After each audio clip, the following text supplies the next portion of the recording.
नमस्कार. विश्व मराठी परिषद आणि कीर्तन विश्व यांच्या संयुक्त विद्यमाने आयोजित अधिक मास विशेष या प्रवचन सत्रामध्ये आपल्या सगळ्यांचं हार्दिक स्वागत. आजच्या या चौथ्या सत्रामध्ये आपण भगवान विष्णूंच्या सहस्रनामांपैकी मागच्या सत्रात ज्या पहिल्या श्लोकाला प्रारंभ केला होता त्यातली उर्वरित भूत भृत यानंतरची भावहा, भूतात्मा, भूतभावनः ही नावं, तसंच त्यानंतर वेगवेगळी अपरिचित काही परिचित अशी नावं, मग त्यामध्ये त्रिककुब्धामा, जनार्दन, चतुर्व्यूह अशा भगवंताच्या नामांचा अर्थ समजून घेण्याचा प्रयत्न करणार आहोत. चला तर मग प्रारंभ करूया आपल्या चौथ्या चिंतन सत्राला.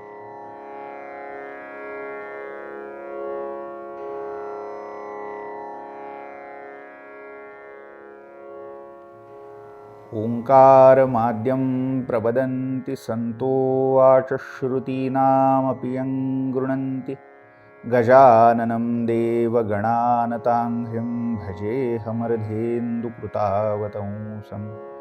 नमस्ते शारदे देवी सरस्वतीमतिप्रदे वसत्वं मम जिह्वाग्रे सर्वविद्याप्रदा भव. व्यासाय विष्णुरूपाय व्यासरूपाय विष्णवे नमो वै ब्रह्मनिधये वासिष्ठाय नमो नमः. वन्दे गुरुपदद्वन्द्वम् अवाङ्मनसगोचरं रक्तगौरप्रभामिश्रम् अतर्क्यं त्रैपुरं महः. योऽन्तः प्रविश्य मम वाचमिमां प्रसुप्तां सञ्जीवयत्यखिलशक्तिधरस्वधाम्ना अन्यां च हस्तचरणश्रवणत्वगादीन् प्राणान्नमो भगवते पुरुषाय तुभ्यं. जय जय रघुवीर समर्थ. आपण मागच्या वेळी भूतभृत, ओम भूतभृते नमः किंवा पाठभेदाने भूतभर्त्रे नमः या नामाचा थोडक्यात अर्थ पाहिला. या सगळ्या जीवांचा, भूतांचा पालन पोषण करणारा, ज्याला पाति इति पिता असं म्हटलं जातं, भरता, विश्वंभर, विश्वभृत, भूतभृत असा हा परमात्मा. त्याचं पुढचं नाव पहिल्या मंत्रात आलेलं हे भाव हे आहे. ओम भावाय नमः. आता भाव या शब्दाचा जो प्रचलित अर्थ आहे तो मनोभाव, भावना, आपल्या मनामध्ये येणारे विचार, या अर्थी भाव हा शब्द प्रचलित आहे. पण खरं तर भाव शब्दाची व्युत्पत्ती आपण पाहिली. भू, भव या धातूपासून भाव शब्द व्युत्पन्न होतो.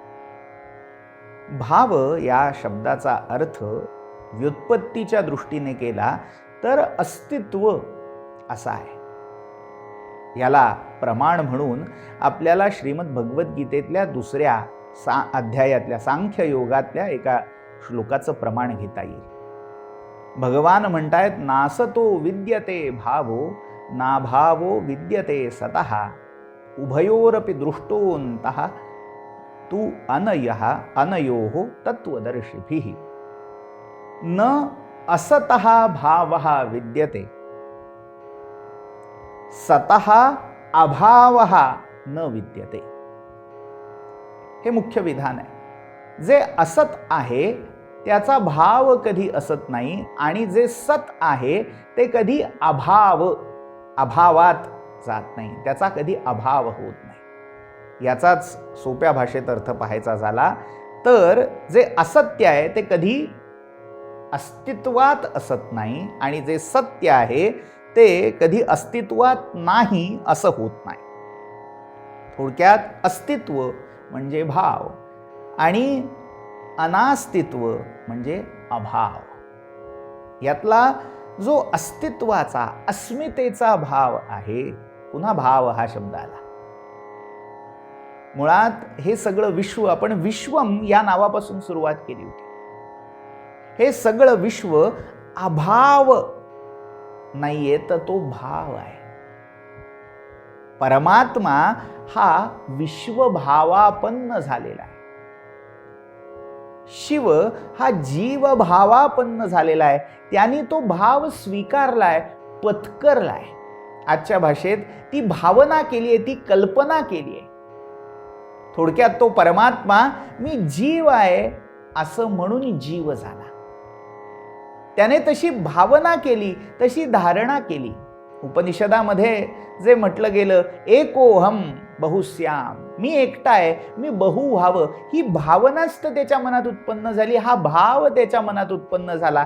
त्यामुळे या जगाचं जे अस्तित्व आहे, मूळ भावरूप जे आहे, ते भावरूप म्हणजे हा परमात्मा विष्णू आहे. म्हणून त्याचं नाव भाव हे पडलं. ओम भावाय नमः. आमच्या संत मंडळीतल्या नाथ बाबांनी आम्हाला हेच तत्व समजावलं. भाव तोची देव, भाव तोची देव, ये अर्थी संदेह धरू नका. अर्थात अनेकांनी याचा प्रतिपाद्य विषय वेगळा दाखवलेला आहे. भाव भक्तीचं महात्म्य हे दाखवण्यासाठी हा अभंग हे पद मानलेला आहे. मात्र तिथेही भाव हाच शब्द वापरला गेला आहे. भाव या शब्दाचे अनेक अर्थ, त्या अर्थाचे अनेक पैलू आपल्याला इथे लक्षात घ्यायला लागतील. भगवान विष्णूंना जेव्हा भाव हे नाव दिलं जातंय तेव्हा तो भाव हा परमात्मा हा विष्णू कसा आहे? जैसा भाव तैसा देव, भाव एवात्र कारणम, अशी अनेक शास्त्र वाक्य प्रमाण वाक्य इथे उद्धृत करता येते. त्या मथुरेच्या राजसभेमध्ये जेव्हा कंसाने भगवान श्रीकृष्ण आणि बलरामांना मल्लयुद्धासाठी पाचारण केलं, धनुर्यज्ञाचं प्रयोजन करून त्यासाठी निमंत्रण पाठवली आणि त्या मल्लरंगामध्ये, त्या मल्लयुद्धासाठी तयार केलेल्या त्या आखाड्यामध्ये जेव्हा भगवान श्रीकृष्ण उतरले तेव्हा त्यांचं रूप कोणाला कसं दिसलं? ज्याचा जसा भाव होता तसा तो कृष्ण परमात्मा त्यांना दिसायला लागला. कंसाने समोर पाहिलं तर साक्षात हातात कालदंड आणि कालपाश घेऊन यमधर्म उभा आहे असा भास किंवा असं दर्शन त्या कंसाला झालं.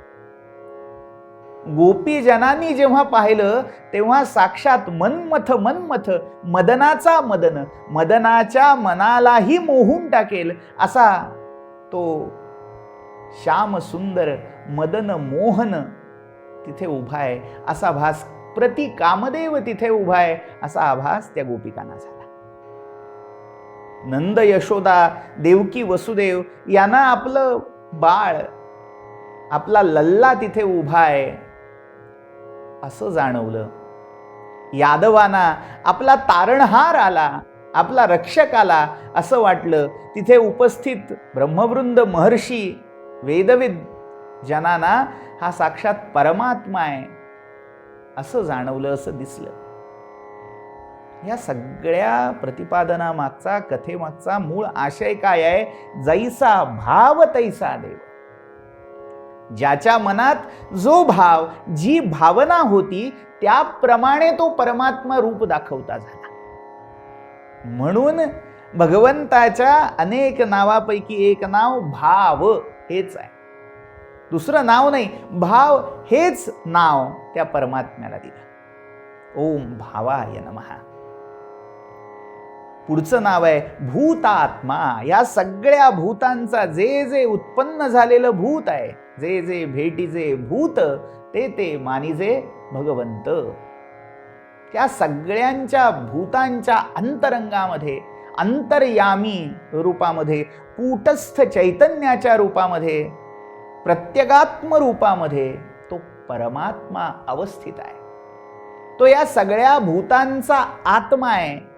त्या भूतांच्या ठाई असणारं चैतन्य तो परमात्मा आहे. म्हणून त्याला नाव आहे भूतात्मा. ओम भूतात्मने नमः. तो भूतात्मा कसा? तर ही पृथ्वी, आप, तेज, वायू, आकाश ही महाभूत मंडळी असतील किंवा सगळे जीव असतील, प्रत्येकाच्या ठाई तो चैतन्याच्या रूपामध्ये विराजमान आहे. त्या प्रत्येक अस्तित्वामागे, प्रत्येक चेतनेमागे त्याचं अस्तित्व, त्याचा भाव, त्याचा तिथे प्रत्यक्ष असणारा वावर हा भूतात्मा या शब्दाने सांगितलेला आहे.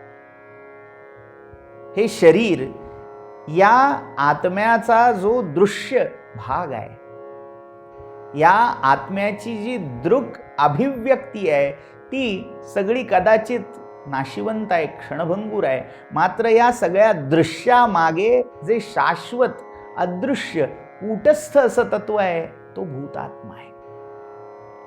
आत्मा या शब्दाची जर फोड पाहायची झाली तर भगवतपाद श्रीमद आद्य शंकराचार्यांनी कठोपनिषद भाष्यामध्ये आत्म शब्दाचं निर्वचन केलेलं आहे. मूळ यास्काचार्यांच्या निरुक्तामधून याला आधार आपल्याला मिळतो, प्रमाण मिळतं.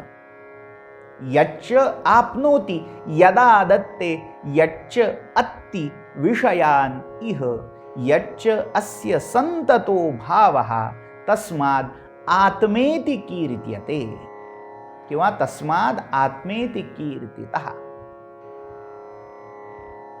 त्याच्या ठाई काही गुण आहेत. आत्मा कशाला म्हणायचं? आत्मा म्हणजे काय? यच्च आपनोति, जे प्राप्त केलं जातं. आप असा धातू त्या आत्म शब्दामागे सांगितला.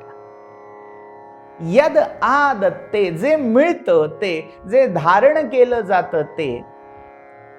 यच्च अत्ति विषयान इह, विषयांचा उपभोग. अद हा धातू आत्म शब्दाच्या मागे सांगितला. एक धातू सांगितला आप, दुसरा आ अधिक दा असा दुसरा धातू, तिसरा अद म्हणजे खाणे, उपभोगणे अशा अर्थी. जो या सगळ्या विषयांचा उपभोग घेतो, म्हणजे ज्याला भोक्तृ चैतन्य म्हटलेलं आहे, भोक्ता असं म्हटलेलं आहे. सगळ्या कर्मांचा अंतस्थ भोक्ता कोणीतरी वेगळा आहे. तो भोक्ता यच्चाप्नोति यदा दत्ते यच्चात्ति विषयानिह यच्चास्य संततो भावः.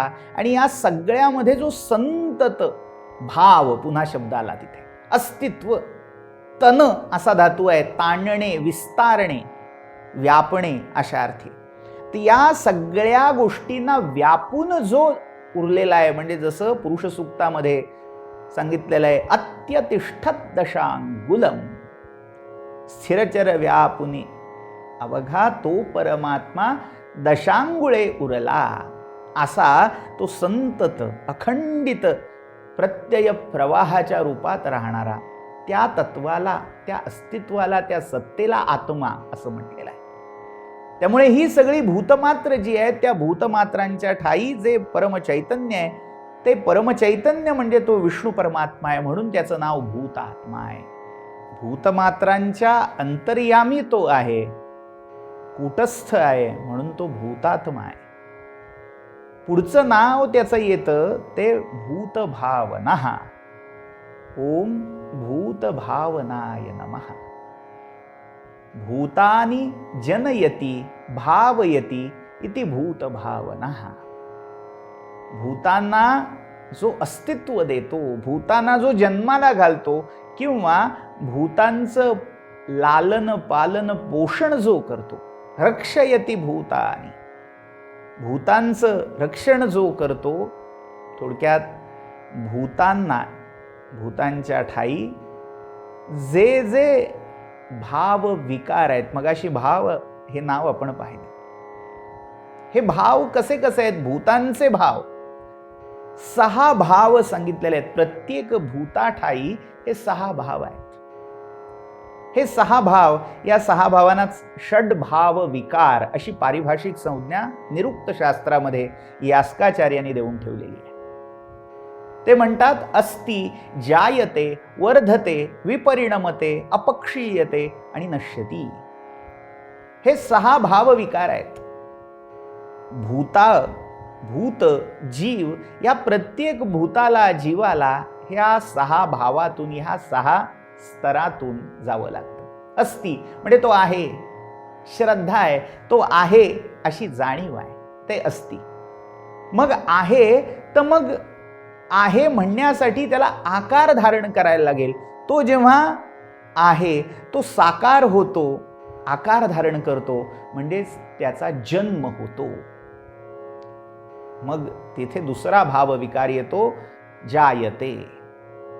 मग पुढचा भाव आहे अस्ति, जायते, वर्धते. मग नुसतं जन्मून भागत नाही, जन्माला येऊन चालत नाही, वाढायला लागतं. प्रत्येक जीव हा वृद्धी पावतो, वाढ होते. मग होतं वर्धते. मग काय होतं, विपरिणमते. आहे तो जन्माला आला तो वाढीस लागला. वाढीचं शेवटचं टोक म्हणजे विपरिणाम. म्हणजे काय, थोडं समजून घेऊ. आंब्याचा मोसम होता, मात्र एका दिवसात काही आंबा तयार होत नाही. झाडाला फलधारणा होते जेव्हा त्या मोहराचं फळ होतं. मोहर असतो आंब्याच्या झाडावर आलेला, आणि त्या छोट्या छोट्या फुलांच्या परागाच्या कणांच्या आदान प्रदानातून तो आंबा हळूहळू आकार धरायला लागतो. छोटंसं इवलंसं फळ आकार घेतं, आणि हे त्या आंब्याच्या झाडामध्ये जो आंबा आत्तापर्यंत लुप्त होता, आपण त्या झाडाला आंब्याचं झाड असं म्हणतो का, अजून त्या झाडावर आंबा लागलेला नाही, कधी लागलेला नाही. झाड लहान आहे, पण तरीही आपण त्याला आंब्याचं झाड म्हणतो, कारण त्याच्या ठाई एक संभावना आहे, एक शक्यता आहे आंब्याला जन्म देण्याची. ती शक्यता, ती संभाव्यता म्हणजे अस्ति आहे. मग त्या झाडावर मोहराला फळ लागलं की मग ते फळ लागणं, फळाचा जन्म होणं हा जायते. मग नुसती ती बिटकी धरून भागत नाही, ती बिटकी वाढायला लागते, फळ मोठं व्हायला लागतं, मग होतो वर्धते. मग वाढता वाढता वाढता तो खूप मोठा होतो, पिकतो. आणि हे जे पिकणं आहे हा विपरिणाम आहे. आतापर्यंत आंबा कच्चा होता, हिरवा होता, आता तो पिकायला लागला, विपरिणाम सुरू झाला, रंग पालटला, चव पालटली, सगळं अंतर्बाह्य रूप पालटायला लागलं. हा विपरिणाम आहे, परिवर्तन आहे. परिवर्तनानंतर मग येतो अपक्षय, अपक्षीयते. पिकता पिकता अशी अवस्था येते की हळूहळू पिकणं हे सडण्यामध्ये परिवर्तित होतं. आंबा जर तसाच झाडावर राहिला तर पिकण्याच्या पुढची अवस्था सडणं ही आहे. हाच अपक्षय. आणि हे सडणं शेवटी नाशामध्ये परिणत होतं. शेवटी काय होतं, तो आंबा पूर्ण सडून नष्ट होऊन जातो. नाश हा शेवटचा भावविकार आहे. हीच गती प्रत्येक भूताची, जीवाची आहे. त्यामुळे या जीवांचे, भूतांचे हे षड्भाव विकार ज्याच्यामुळे घडतायत ते एक शाश्वत अस्तित्व, ती शाश्वत सत्ता, व्यवस्था, म्हणून त्याला म्हटलंय भूतभावना.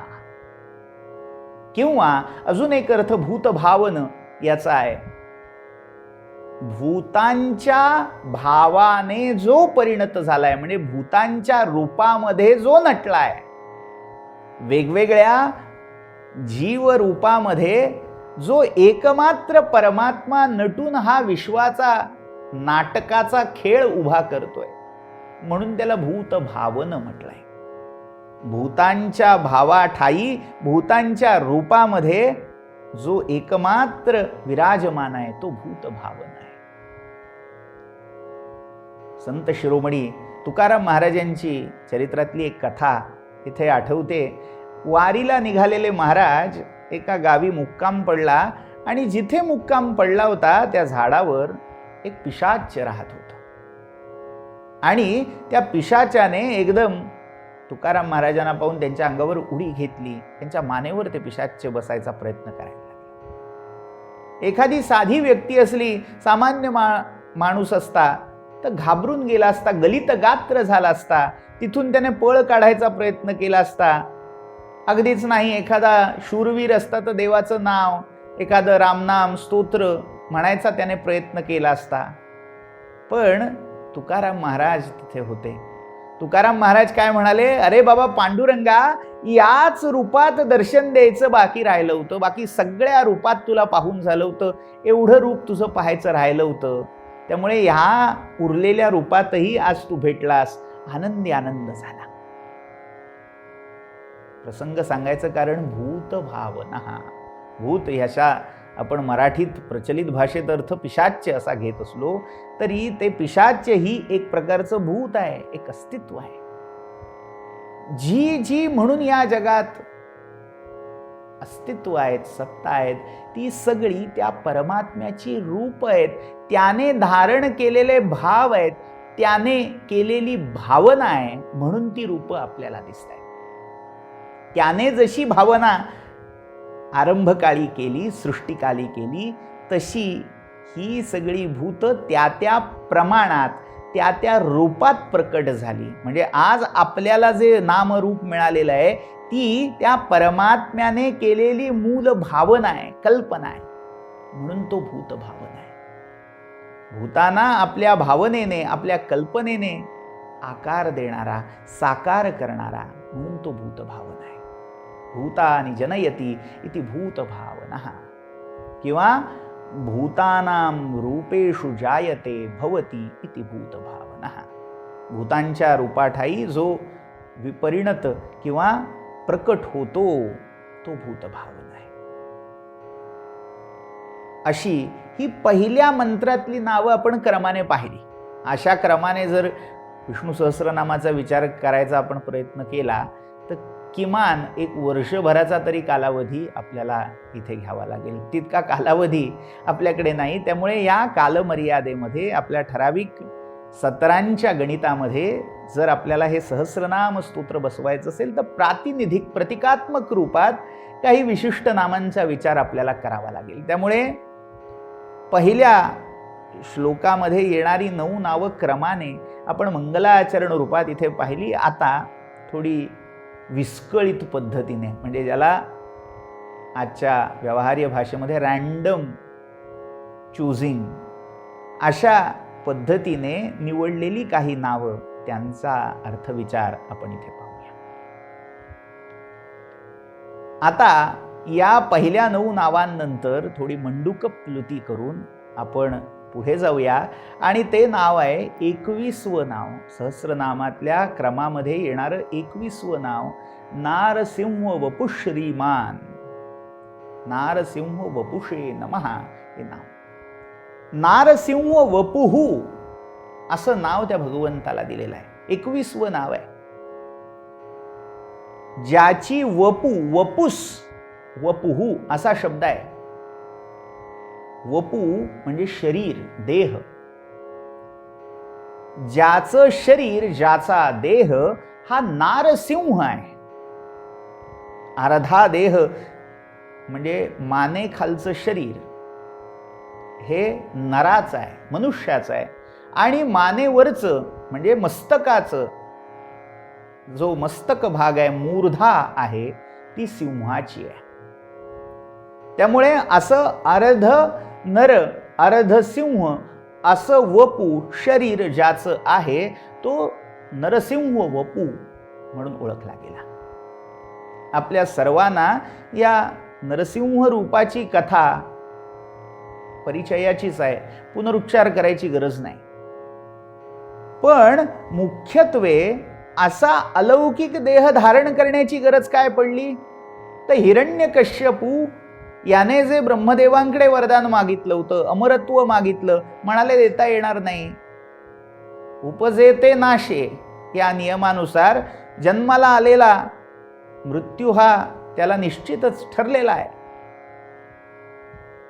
तिथनं सुटका नाही. मग म्हणायला हरकत नाही अशा जीवाच्या हातून मृत्यू येऊ दे की जो मनुष्यही नाही आणि पशुही नाही. अशा वेळी मृत्यू येऊ दे की त्यावेळी दिवसही असता कामा नये आणि रात्रही असता कामा नये. ना शस्त्राने ना अस्त्राने,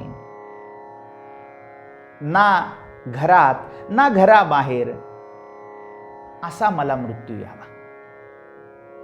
स्वाभाविकच त्याने कल्पना केली होती हे सगळं विश्व द्वैतात्मक आहे, द्विविध आहे. एक आत आहे तर दुसरं बाहेर आहे. याच्या मधली अवस्थाच असू शकत नाही. पण अर्थात याच्या मधली अवस्था म्हणजे तो परमात्मा आहे. सगळ्या अस्तित्वाला स्थिरचराला व्यापून उरणारा तो परमात्मा आहे.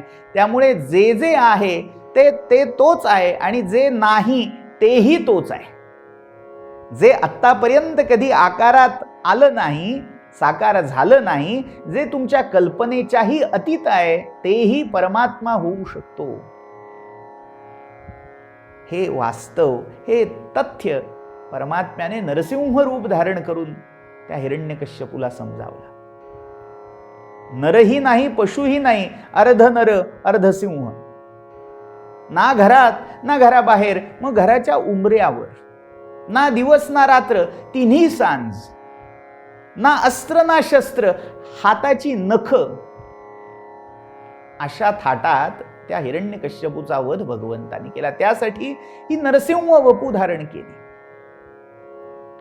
मग काही कथाभाग असं सांगतात की त्यानंतर मात्र भगवंतानी प्रल्हादाच्या प्रार्थनेवरून ते आपलं नरसिंह शरीर, नरसिंह रूप संपवलं, उपसंहार केला त्या अवताराचा. मात्र पुराणामध्ये अजूनही काही असे प्रसंग आहेत ज्या ज्या वेळी भगवंतानी ही नरसिंह वपू, नरसिंह रूप, नरसिंह शरीर धारण केलेलं आहे. याला सगळ्यात मोठा आधार, पुरावा हा भागवत पुराणातला आहे. भागवत पुराणामध्ये पंचम स्कंधामध्ये विविध वर्ष, खंड, द्वीप पृथ्वीवरची जी दिलेली आहेत त्या प्रत्येक वर्षाला, वर्ष हा शब्द संवत्सर, इयर या अर्थी नाहीये. तिथे ज्या भूप्रदेशामध्ये समान वर्षेचं प्रमाण आहे, म्हणजे समान मॉन्सून पॅटर्न असणारा भूभाग, त्याला वर्ष असं म्हटलंय. मग त्यामध्ये इलावृत वर्ष आहे, हरिवर्ष आहे, जम्बूद्वीपातलं जी वेगवेगळी वर्ष सांगितलेली आहेत, भारतवर्ष आहे.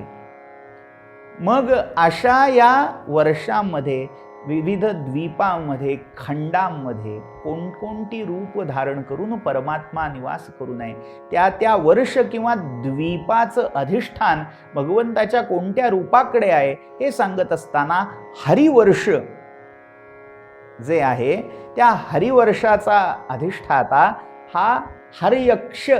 हर्यक्ष हेही भगवंताचं एक नाव आहे. हर्यक्ष या शब्दाचा अर्थ ज्याचे अक्ष, ज्याचे डोळे हे हरिद्वर्णाचे म्हणजे हिरवे आहेत. पुन्हा हा संकेत भगवंताच्या त्या नरसिंह रूपाकडे आपल्याला नेतो. त्या नरहरीच्या रूपामध्ये हरिवर्षाचा अधिष्ठाता म्हणून भगवंत तिथे विराजमान आहे.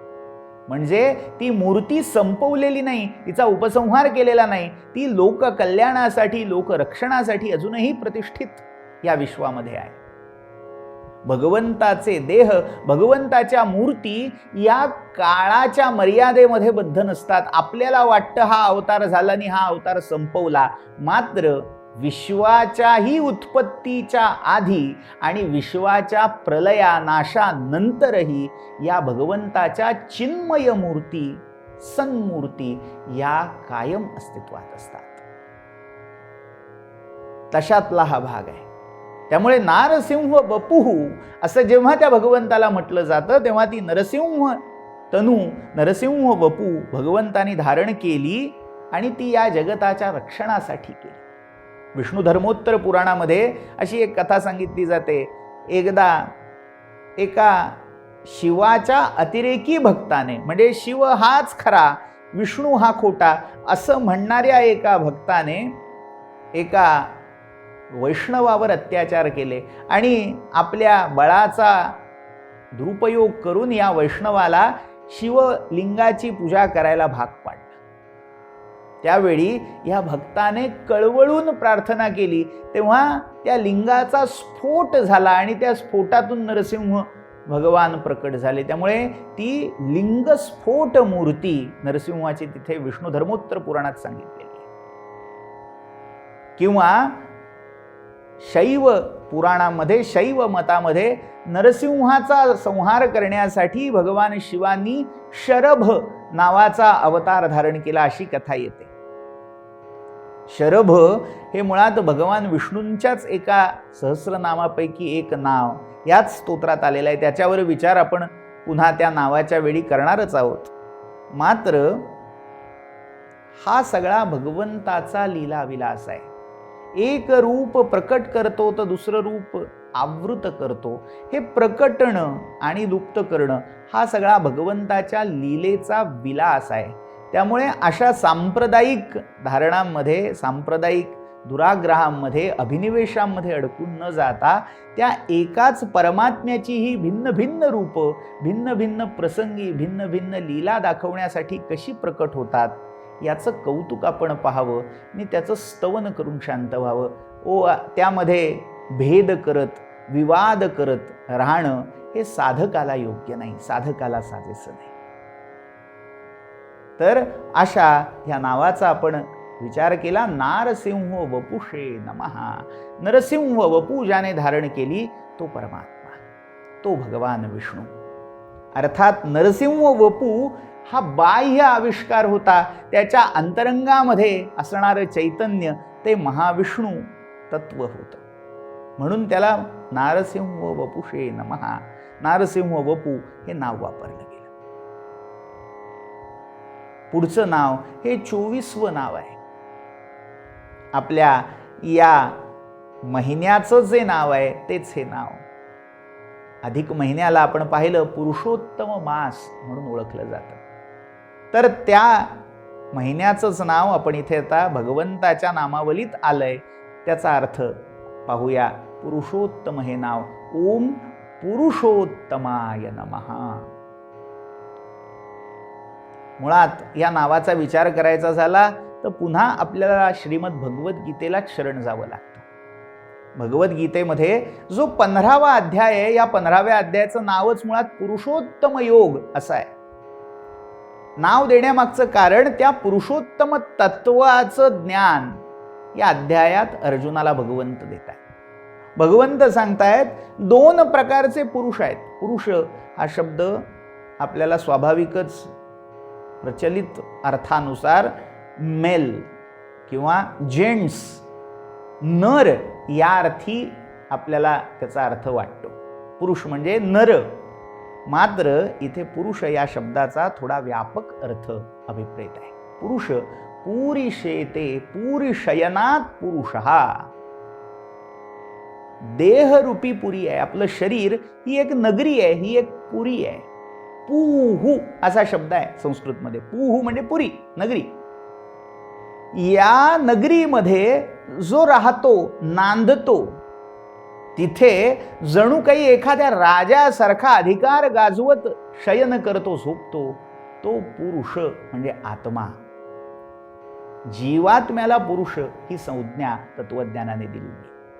तिथे स्त्री आणि पुरुष हा लिंगभेद अपेक्षित नाही. स्त्री देहाठाई असणारा जो आत्मा आहे त्यालाही पुरुष असंच म्हटलेलं आहे. त्यामुळे जीवात्मा या अर्थी पुरुष हा शब्द तिथे वापरलेला आहे. तर पुरुषोत्तम कोण? तर भगवंत 15व्या अध्यायात सांगतायत द्वाविमौ पुरुषौ लोके क्षरश्च अक्षरश्च एवच. संधी युक्त पाठ जर केला, क्षरश्चाक्षर एवच, क्षरः सर्वाणि भूतानि कूटस्थोक्षर उच्यते. 2 पुरुष आहेत. एक क्षर पुरुष आहे, दुसरा अक्षर पुरुष आहे. क्षर पुरुष म्हणजे जो नाशिवंत आहे, मरणधर्म आहे. या वेगवेगळ्या रूपांमध्ये जो नटलाय, प्रकट झालाय, हे फॉर्म्स आहेत, ही रूप आहेत, ही नाशिवंत आहेत, यांना काळाची मर्यादा आहे. तो सगळा भाग हा क्षरपुरुष या संज्ञेत सांगितला. क्षरसर्वाणि भूतानि, क्षरपुरुष म्हणजे ही सगळी भूत मिळून जो एक समष्टी देह तयार होतो, तो समष्टी देह नाशिवंत आहे म्हणून त्याला क्षरपुरुष म्हटलंय. मग त्या समष्टी पुरुषा पलीकडे जाऊन एक अक्षर पुरुष असतो, तो अविनाशी असतो. क्षरसर्वाणि भूतानि कूटस्थो क्षर उच्यते. कूटस्थ या सगळ्या दृश्य जगाच्या आत एखाद्या ऐरणीसारखा स्थिर, अविचल, अविकारी रूपात राहणारा किंवा लपून राहणारा, ऊट इव स्थितः, एखाद्या कोड्यासारखा, न उलगडलेल्या उखाण्यासारखा आत राहणारा, म्हणून तो कूटस्थ आहे, तो अक्षर आहे. आणि अशा क्षर आणि अक्षर पुरुषाच्या पलीकडे जाऊन अजून एक तिसरा पुरुष सांगितला. उत्तमः पुरुषस्त्वन्यः परमात्मेति उदाहृतः यो लोकत्रयम् आविश्य बिभर्ति अव्यय ईश्वरः. या त्रैलोक्याला व्यापून उरणारा, या त्रैलोक्याचं भरण पोषण करणारा, अव्यय, कधी ज्याचं रूप व्यय होत नाही, ज्याच्यामध्ये कोणता विकार, कमी उणापुरपणा येत नाही, असा अव्यय. त्या अव्यय या क्षर अक्षराच्या अतीत असणाऱ्या पुरुषाला पुरुषोत्तम म्हटलं. उत्तम हा जो शब्द आहे, ज्याच्या पलीकडे, ज्याच्याहून वर कोणी नाही, त्याला उत्तम म्हणायचंय. त्यामुळे ज्या पुरुषापेक्षा, ज्या अस्तित्वापेक्षा वरचं अस्तित्व, वरचढ असं कोणी नाही, जो सर्वोपरी आहे, सर्वांचा मूर्धन्य आहे, तो पुरुषोत्तम आहे. म्हणून त्या पुरुषोत्तम अशी संज्ञा दिली. पुरुषोत्तम हा जेव्हा लौकिक अर्थी आपण घेतो, तेव्हा आपण भगवंताच्या 2 अवतारांना हे विशेषण देतो, वापरतो. भगवान श्रीरामांना आपण मर्यादा पुरुषोत्तम म्हणतो आणि भगवान श्रीकृष्णांना पूर्ण पुरुषोत्तम किंवा लीला पुरुषोत्तम असं म्हणतो. या भूतलावर जेवढे, म्हणून आता पुरुष या शब्दाचा अर्थ नर, मेल अशा अर्थी घेतला तर जेवढे पुरुष आहेत, या सगळ्या पुरुषांमध्ये 2च उत्तम पुरुष आहेत, एक राम नाही तर दुसरा कृष्ण. यांच्यासारखे पुरुष झाले नाहीत. म्हणजे काय? पुरुषाच्या ठाई असणारे जेवढे उत्तमातले उत्तम गुण आहेत, त्या सगळ्या गुणांची पराकाष्ठा या दोघांच्या ठाई आहे. आज स्त्री आणि पुरुष समानतेचा जो पुरस्कार करा असा बडेजाव केला जातो. भारतीय संस्कृतीमध्ये अगदी पुरातन कालापासून हे तत्व विद्यमान आहे. भारतीय संस्कृतीला स्त्री पुरुष समानता ही कधी शिकवायला लागली नाही का कधी त्याचा आव आणायला लागला नाही.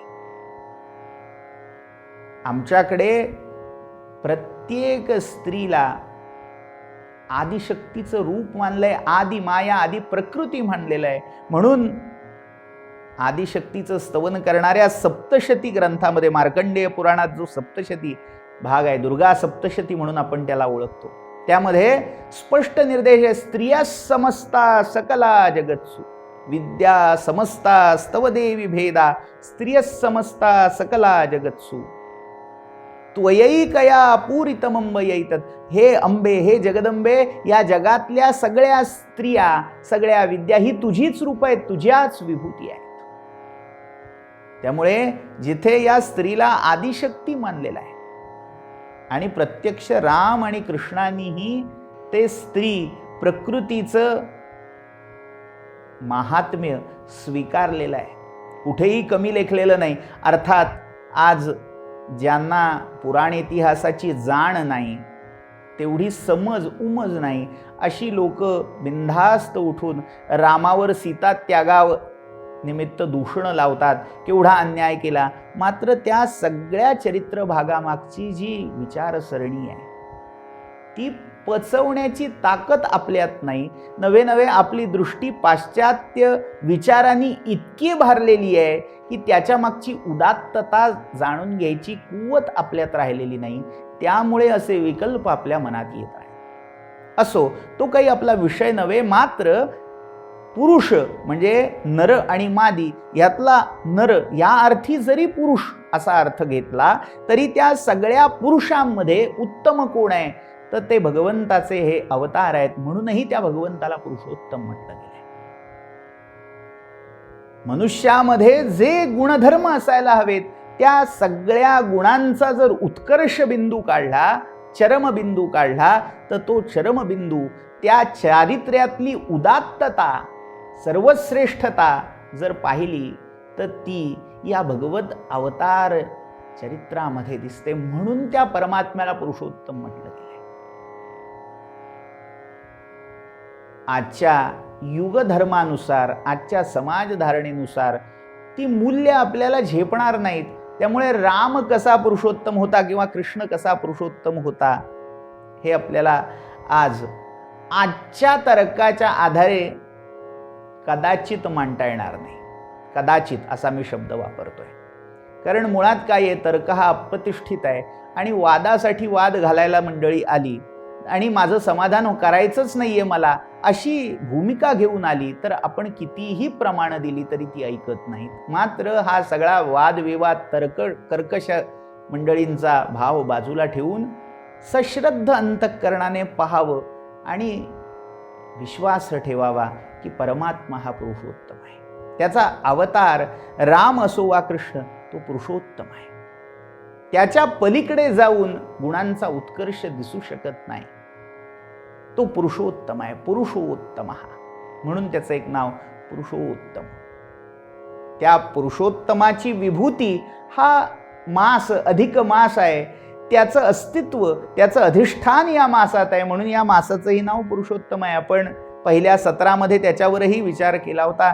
भगवान गोलोकवासी श्रीकृष्णांनी अभिवचन दिलं की तू मदंश, मदधिष्ठित म्हणून पुरुषोत्तम हे नाव पावशील. म्हणून या मासाला पुरुषोत्तम म्हटलं गेलं. तर असं हे भगवन नाम पुरुषोत्तम. हे पुढचं नाव 24व नाव पुरुषोत्तम, 25व नाव आहे सर्व. सर्व हे भगवंताचंच नाव आहे. सर्व हे खरं तर नाम नाही, व्याकरणाच्या दृष्टीने सर्व नाम आहे. सर्वादीनी सर्व नामानी व्याकरणातली उक्ती प्रसिद्ध आहे. सर्व हा शब्द ज्या गणाच्या आधी येतो, आरंभी येतो, त्या गणाला सर्वनाम अशी संज्ञा दिलेली आहे. त्यामुळे सर्व हा शब्द एक प्रकारे सर्वनाम आहे. म्हणून त्याची चतुर्थी जेव्हा केली जाते तेव्हा सर्वाय असं न म्हणता सर्वस्मै, सर्वम असा त्याचा निर्देश आहे. सर्वस्मै नमः. या सगळ्या विश्वामध्ये जे जे काही आहे सगळं शब्द दुसरा वापरतो सकल. कल हा धातू गणना करणे, नाद ध्वनी करणे किंवा धारण करणे अशा अर्थी संस्कृतात आलेला आहे. जे जे धारण केलं जातंय, जे जे स्पंदन पावतंय, ध्वनित होतंय किंवा जे जे धारण केलं जातंय, आकलन केलं जातंय किंवा गणलं जातंय, मोजदाद केली जाते, ते सगळं. सगळं हा शब्द मुळात सकल या शब्दाचा अपभ्रंश आहे. ते सकल म्हणजे जे जे अनुभवलं जातंय ते सर्व हे तो परमात्मा आहे. म्हणून या सर्व नामालाच भगवंताचं नाव म्हणून त्याने देऊन टाकलंय सर्वस्मै नमः. तो कोण आहे, तो काय आहे, तो सगळं काही आहे. तो वगळला तर काही नाही आणि तो आहे तर सगळं काही आहे. लक्षात घ्या, ज्यावेळी महाभारतामध्ये प्रसंग आपल्या सगळ्यांच्या परिचयाचा आहे, न धरी शस्त्र करी मी, गोष्टी सांगेन युक्तीचा आचार, अशी प्रतिज्ञा करून एक प्रकारे शस्त्रसन्यास भगवंतानी केला. या युद्धात मी सक्रिय सशस्त्र सहभाग घेणार नाही हातात हत्यारच उचलणार नाही. कोणी मागितलाच तर हवा तर 4 युक्तीच्या गोष्टी सांगेन, सल्ला द्यायचं काम करीन, सल्लागार म्हणून काम करीन, पण शस्त्र उचलणार नाही. कारण शस्त्र उचललं तर युद्ध संग्राम हा तुल्यबळ होणार नाही, असमान संग्राम होईल. कारण सगळ्यांचा नाश करायला एकटा परमात्मा समर्थ आहे. मात्र असं होऊ नये, पांडवांवर ठपका येऊ नये की परमात्मा तुमच्या बाजून होता म्हणून तुम्ही जिंकलात. यासाठी लीलागिरी, अस्त्र हातात उचलणार नाही, शस्त्र चालवणार नाही. मग अशा वेळी जेव्हा दुर्योधन आणि अर्जुन दोघंही मागायला आले मदत द्वारकेमध्ये, भगवंत झोपलेले आहेत आणि लीला केली. झोपलेले असताना दुर्योधन आला, बुद्धी झाली, पायाशी बसला, मस्तकाशी बसला. आणि अर्जुन नंतर आला, मात्र तो पायाशी बसला. भगवंत जागे झाले, पहिली दृष्टी अर्जुनावर पडली. अर्जुना म्हणाले, वा वा, केव्हा आलास? एवढ्यात दुर्योधन म्हणतोय, मीही आलोय, त्याच्या आधी आलोय, माझी मागणी आपल्या समोर मांडायला आलोय. भगवंत म्हणाले, काही असलं तरी पहिला मान अर्जुनाचा आहे, कारण तो धाकटा आहे आणि मला पहिला आलेला दिसलाय. अर्जुनाने मागितलं काय तर, भगवंता मला तुझी नारायणी सेना, बाकीचं ऐश्वर घेऊन करायचंय काय, तू असलास म्हणजे झालं. दुर्योधन म्हणाला, बरं झालं, ब्याद टळली. हा गवळ्याचा पोर एकटा न लढणारा घेऊन मी करणार काय होतो. बरं झालं, आयती एक अक्षौहिणी नारायणी सेना मिळाली. आणि बिचारा तिथून ती नारायणी सेना नारायणाच्या बदल्यात घेऊन परतला. आणि इकडे अर्जुनाच्या पदरी साक्षात तो कृष्ण परमात्मा पडला.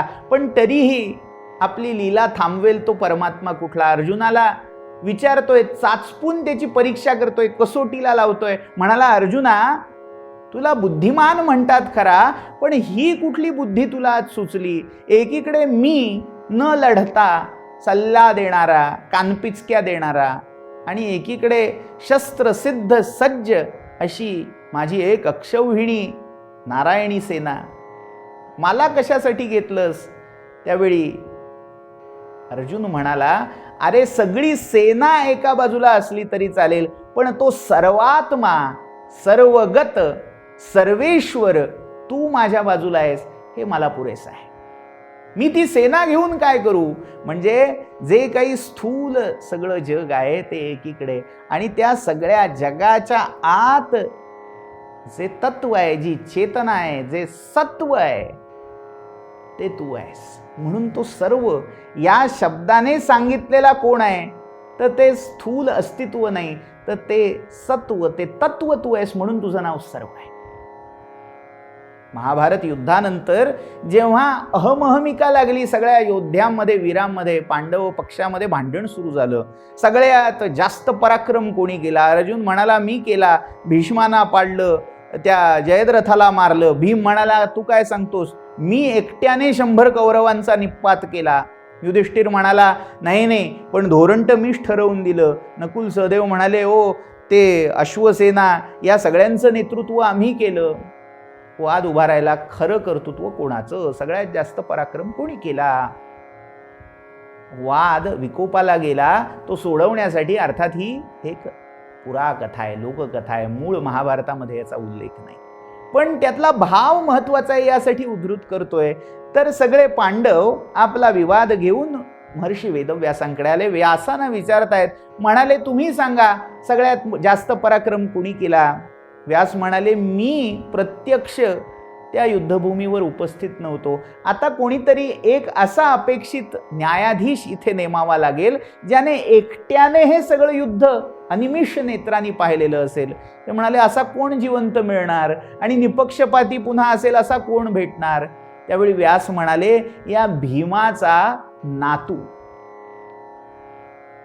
स्कंद पुराणामध्ये कथा आहे, भीमाचा मुलगा घटोत्कच, या घटोत्कचाला मौरवी म्हणजे मुरदैत्याची कन्या, तिच्यापासून एक पुत्र झाला होता, त्याचं नाव होतं बर्बरीक. हा बर्बरीक इतका महापराक्रमी होता की त्या बर्बरिकाला आदिशक्तीच्या प्रसादाने 3 अमोघ बाण मिळाले होते.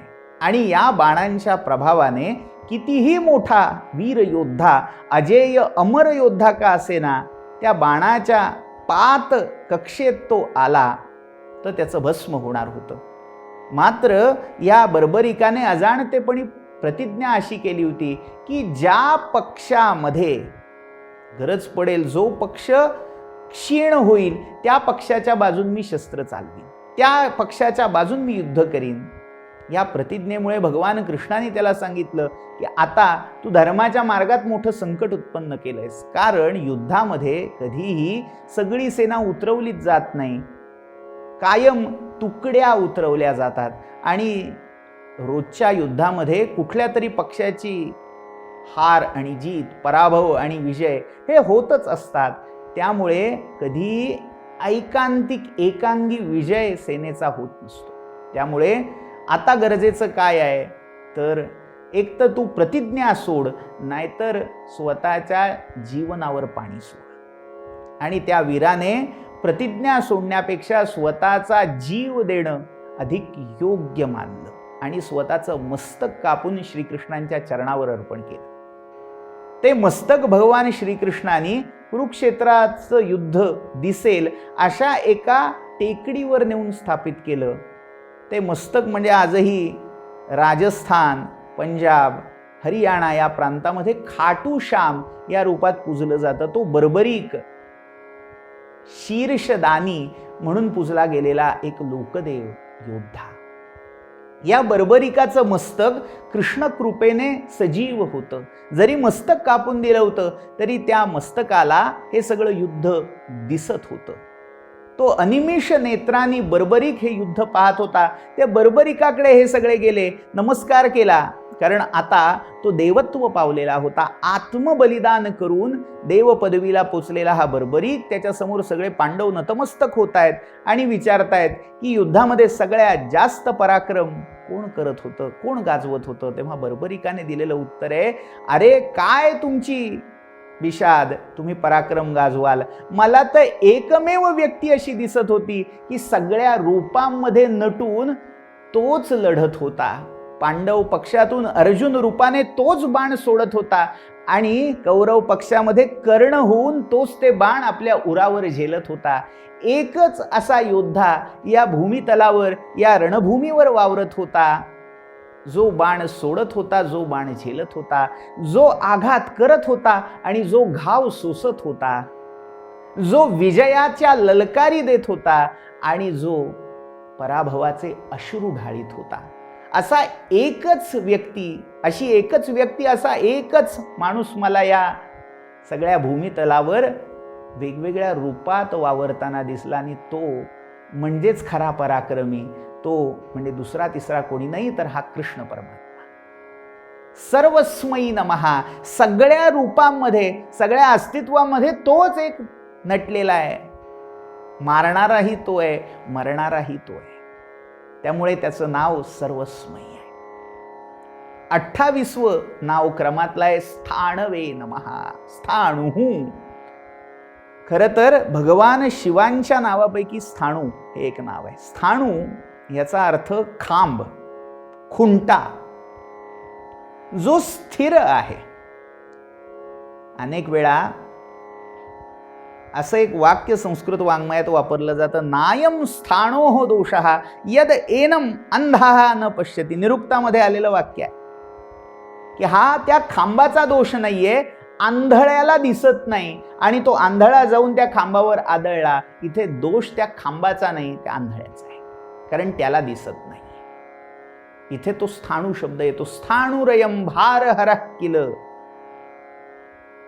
स्थाणू भार वाहणारा, भार सोसणारा, आधारस्तंभ असं ज्याला म्हणतो त्यालाही स्थाणू शब्द वापरला.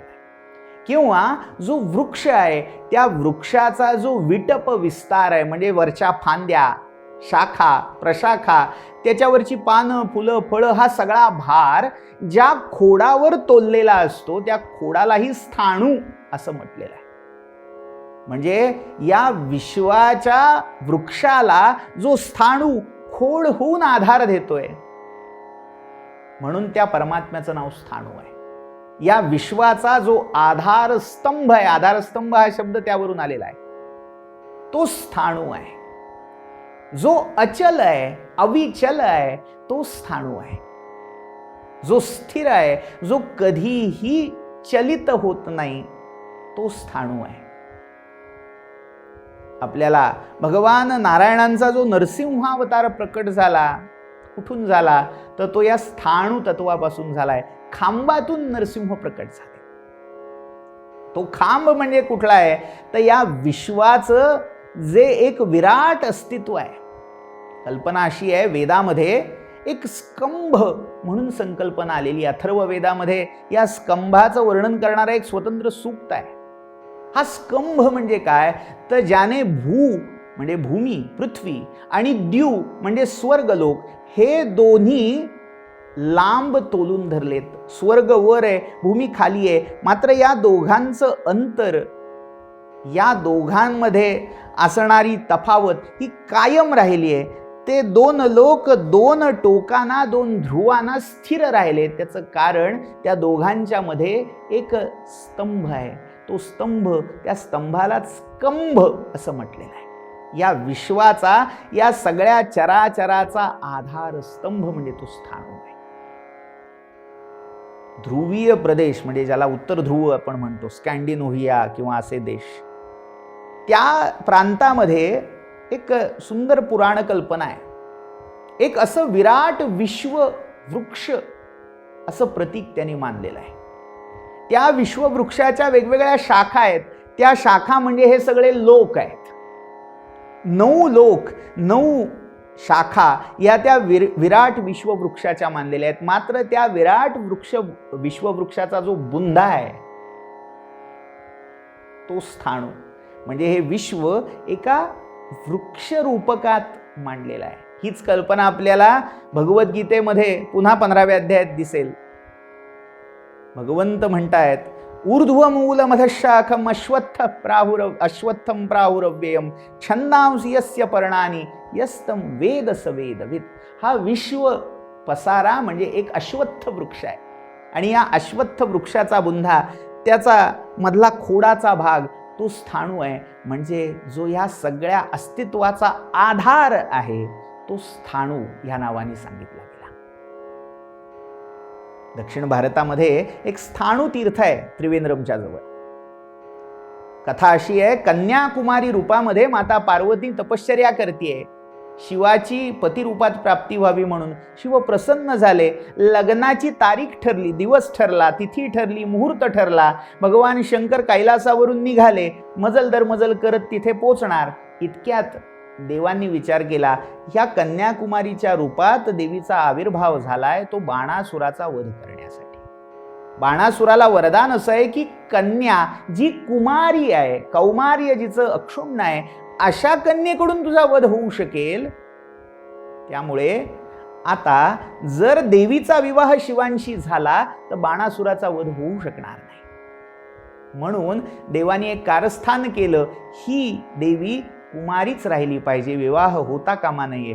म्हणून नारदांना पुढे करून त्यांनी मुहूर्ताची खूण असलेला कुक्कुटाचा ध्वनी, कोंबड्याच्या आरवण्याचा आवाज काढवला. नारदांनी कुक्कुटाचं रूप घेऊन आवाज केला आणि तो कुक्कुटाचा ध्वनी ऐकून, आरवणं ऐकून शिव तिथेच स्थाणू रूपात झाले. म्हणून ते तीर्थ दक्षिण भारतामध्ये स्थाणू तीर्थ या नावाने प्रसिद्ध आहे. तिथे हा स्थाणू शब्द येतो. स्थिर होणं, अचल होणं, अडिग होणं. जो या विश्वाच्या सगळ्या गतिशील, गतिमान अस्तित्वामध्ये एकटा स्थिर आहे. तो एकटा स्थिर आहे, बाकी सगळं हलत आहे. लोहाराच्या उपकरणामध्ये जशी ऐरण स्थिर असावी म्हणून संस्कृतमध्ये कूट हा शब्द ऐरणीलाही आहे.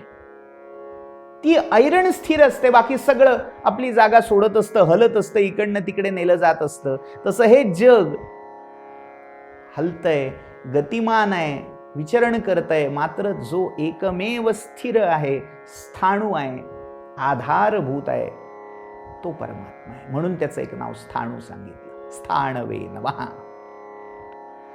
पुढचं नाव आहे ऋषिकेश. ऋषिक या शब्दाचा अर्थ आहे हृष्यंती वा हर्षं करोती इथे ऋषिकम. इंद्रियांना ऋषिक असं म्हटलंय. जी विषयाशी संग झाला, विषयाचा संयोग पावला की जी आनंदित होतात, हृष्ट होतात, ज्यांना हर्ष होतो, ती ऋषिक. किंवा जी आनंद मानतात, सुख पावतात, ती ऋषिक म्हणजे इंद्रिय. या इंद्रियांचा ईश, या इंद्रियांचा स्वामी म्हणून तो ऋषिकेश आहे. भारतामध्ये एक तीर्थक्षेत्र आहे ज्याचं नाव ऋषिकेश आहे. मुळात ऋषिकेश या नावाचा, या शब्दाचा तो अपभ्रंश आहे. पण अनेक वेळा मग ऋषिकेश हा शब्द न घेता नाव ठेवताना सुद्धा लोक ऋषिकेश असं ठेवतात. मात्र मूळ शब्द हा हृदयातला ऋ हा आहे. आणि ऋषिक म्हणजे इंद्रिय, या इंद्रियांचा स्वामी म्हणजे इंद्रियांवर अधिपत्य गाजवणारा, सत्ता गाजवणारा आत्मा, त्या आत्म्यालाच ऋषिकेश असं म्हटलेलं आहे. गीतेमध्ये अनेक ठिकाणी अर्जुनाला गुडाकेश म्हणजे निद्रेला जिंकणारा, आळसाला, तंद्री निद्रा या विकारांना जिंकणारा तो गुडाकेश, आणि आपल्या सत्तेत वागवणारा, त्यांच्यावर सत्ता गाजवणारा ऋषिकेश म्हणजे कृष्ण ही नावं येतात. म्हणून त्या परमात्म्याचं नाव ऋषिकेशाय नमहा असं सांगितलं. इंद्रियांचा स्वामी आत्मा तो ऋषिकेश आहे. पुढचं नाव 61वं नाव आहे. 47वं नाव ऋषिकेश हे झालं. पुढचं नाव त्रिककूप धामने नमहा असं आहे. ऐकायला विचित्र असं नाव आहे, त्रिककूप धामा. ककुभ असा मूळ शब्द आहे, ककुब असा संस्कृतातला शब्द, व्यंजनांत शब्द आहे. आता हा जो ककुब शब्द आहे त्याचा अर्थ होतो दिशा. आता इथे दिशा किती, तर त्रिककूप असा निर्देश आहे, 3 दिशा. आता आपल्याला ज्या माहिती आहेत त्या 4 दिशा आहेत, पूर्व, पश्चिम, उत्तर, दक्षिण. पण या त्रिदिशा याने कुठनं काढल्या? आता त्याची संगती, धाम हा शब्द निवासस्थान, स्थान, अधिष्ठान या अर्थी आहे. किंवा धाम याचा एक अर्थ तेज असाही आहे. म्हणजे 2 अर्थ या शब्दाचे असे निघतात. 3 दिशांना व्यापणारा प्रकाश ज्याचा आहे तो त्रिककूप धामा आहे. किंवा 3 दिशा हे ज्याचं निवासस्थान आहेत तो त्रिककूप धाम आहे.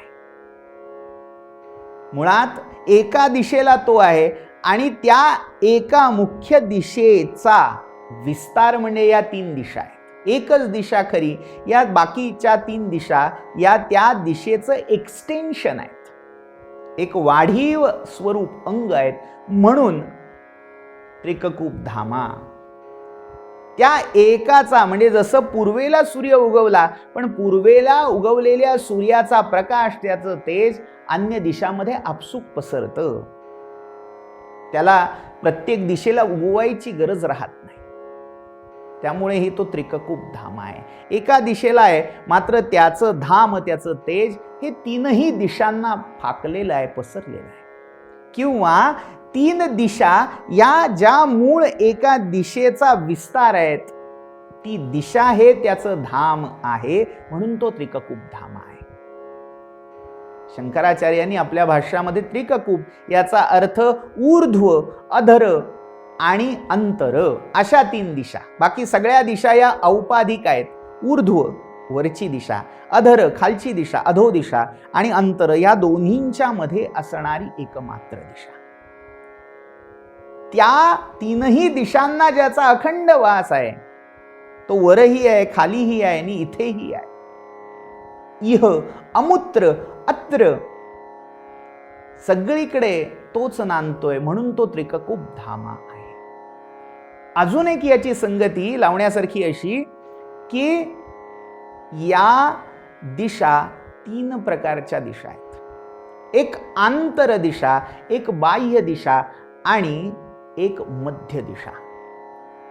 आत, बाहेर, आणि आत आणि बाहेर याच्या मधली अवस्था, उंबऱ्याची अवस्था. या 3 दिशा हे ज्याचं निवासस्थान आहेत, किंवा ज्या 3 दिशात ज्याचा प्रकाश फाकलेला आहे, असं तत्व म्हणजे तो आत्मा आहे. अंतर्बाह्य तो आत्माच व्याप्त आहे. तो त्या सीमारेषेवरही तोच आहे, तुमच्या देहाच्या आतही तोच आहे आणि बाह्य जगामध्येही तोच आहे. म्हणून त्याचं नाव आहे त्रिककूप धामा. त्याला नमन केलंय त्रिककूप धामने नमः. पुढचं नाव अच्युताय नमः. च्युत होणे म्हणजे ढळणे, आपल्या पदापासून खाली उतरणे.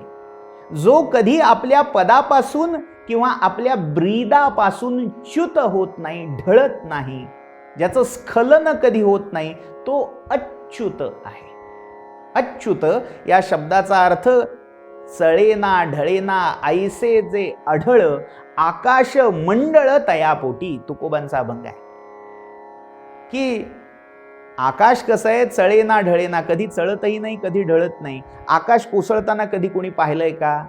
पंचतंत्राच्या कथेत आम्ही ऐकलं, आकाश कोसळलं असं मानून घाबरून पळत सुटलेला ससा, जी आपली अवस्था वेगवेगळ्या भीतीमुळे होत असते.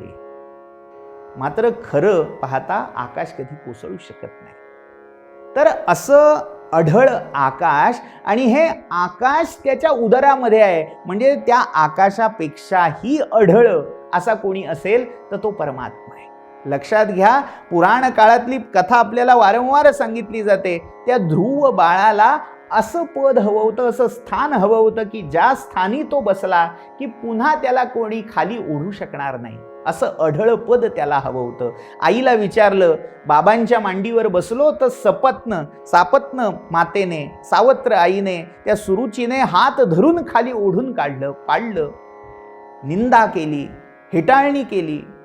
आता बाबांची मांडी नाही, ते बाबा ज्या सिंहासनावर बसतात ते सिंहासनही नाही, असं आसन, असं पद मला हवंय, जिथे एकदा आरोहण केलं, जिथे एकदा स्थानापन्न झालं, पुन्हा कोणी येऊन तिथनं उठ म्हणून म्हणणार नाही.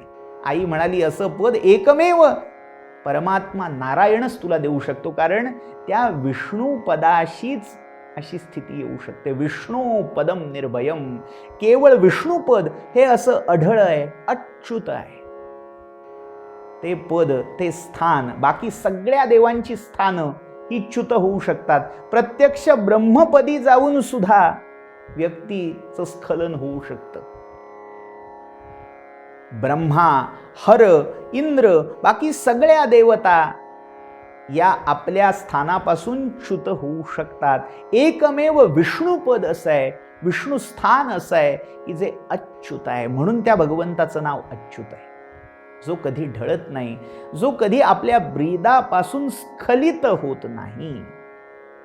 अच्युत याचा अर्थ जो आपल्या महिम्यापासून कधी कमी होत नाही, ज्याच्यामध्ये कमीपणा, उणेपणा येत नाही. आता तुम्ही विचार कराल, भगवान शंकर, रुद्र यांचाही अच्युत म्हणून निर्देश करता येईल. तर भागवतामध्ये शिवांनाचंही तेज च्युत झालं अशी कथा मिळते. भगवान शंकरांनी भगवान विष्णूंचं मोहिनी रूप पाहण्याची इच्छा व्यक्त केली, आणि जेव्हा तो मोहिनी अवतार नारायणांनी प्रकट केला, तेव्हा भगवान शंकरांनाही मोह अनावर झाला आणि त्यांचंही तेजस्खलन झालं. त्यामुळे कोणत्याही मोहामुळे जो च्युत होत नाही, ढळत नाही, असा एकमेव असेल तर तो विष्णू परमात्मा आहे. म्हणून अच्युत हा शब्द, हे नाम केवळ नारायणाला वापरलं जातं. अच्युताय नमः. पुढचं नाव 151 नाव आहे. अच्युत हे 100 बरोबर नाव आहे. 101 क्रमांकाचं नाव आहे वृषाकपये नमः. वृष, वर्षणात वृषः, जो या सगळ्या चराचर सृष्टीवर वर्षण करतोय. मग मेघरूप घेऊन पाण्याचा, त्या पाण्याच्या रूपातून अन्नधान्याचा वर्षाव करतोय, तो वृष आहे.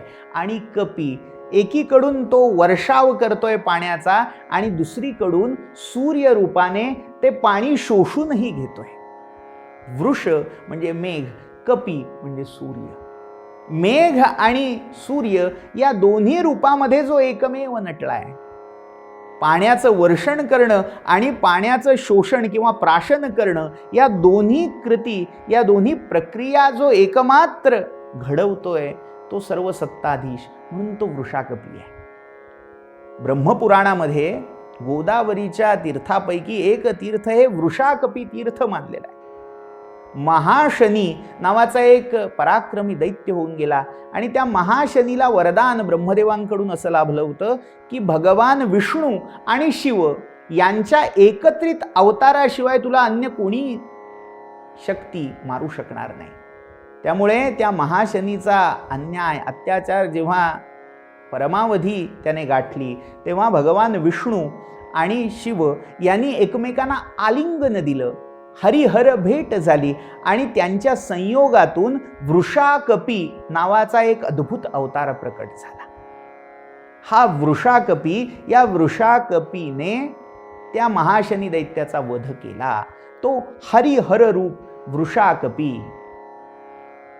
वृषाकपी हे नाव सूर्यालाही वापरलं जातं, कारण पाऊस पडण्यासाठी आणि त्या पावसाच्या उत्पत्तीसाठी लागणारे मेघ याच्या निर्मितीसाठी एकमात्र सूर्य हा कारणीभूत आहे. त्यामुळे वृषाकपी हे सूर्याचंही नाव आहे. ऋग्वेदाच्या मंडलामध्ये 10व्या मंडलामध्ये वृषाकपी नावाची एक देवता सांगितलेली, इंद्राचा सखा असणारा हा वृषाकपी आहे.